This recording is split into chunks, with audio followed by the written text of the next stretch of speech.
প্রাচীন যুগ থেকেই মৃত গরুর শিং দ্বারা বিভিন্ন হস্তকলা তৈরি করা হয়। ভারী জঙ্গলে মরে পড়ে থাকা মৃত গরু থেকে সংগ্রহ করা শিং দ্বারা গ্রামের লোকেরা এখনো হস্তকলা তৈরি করে থাকে। জঙ্গল থেকে সংগ্রহ করা শিংগুলোকে পিস পিস করে কেটে নেওয়া হয়। এবার গরম সরিষার তেলে এই শিংগুলোকে ফুটিয়ে নেওয়া হয়। সিদ্ধ হয়ে যাওয়া শিংগুলোকে পাথরের নিচে চাপা দিয়ে সারা রাত ছেড়ে দেওয়া হয়। 24 ঘন্টা পর পাথর সরিয়ে এই শিংগুলোকে আলাদা করে নেওয়া হয়। এবার শিংয়ের পিসগুলোকে অন্যত্র হস্তান্তর করা হয় এবং এর উপরে ডিজাইন আঁকা হয়। ডিজাইনগুলোর কারুকার্যের পালা এখন চলে আসে। এক বিশেষ অজারের সাহায্যে এই ডিজাইনগুলোকে কেটে নেওয়া হয়। কারিগরি হাতের নিপুণ দক্ষতায় ধীরে ধীরে এই শিংয়ের উপরে ডিজাইন গড়ে উঠতে থাকে। ফিনিশিং হিসেবে এই টুকরোটিকে ভালোভাবে ঘষে পরিষ্কার করে নেওয়া হয়। অপর দিকে কিছু কাঠের টুকরোর উপরে একই পদ্ধতিতে ডিজাইন অঙ্কন করা হয়।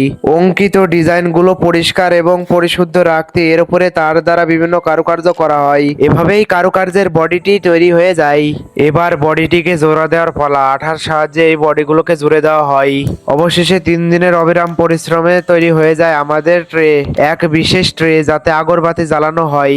সৌন্দর্যতা ফুটিয়ে তুলতে ট্রেটিতে ভার্নিশ করা হয়। সন্ধ্যাবেলায় যখন আকাশ হালকা লাল বর্ণ ধারণ করে তখন এই আগরবাতি ট্রেটিতে আগুন জ্বালিয়ে দেওয়া হয়। মাশাআল্লাহ, এর সুবাসও বেশ দারুণ।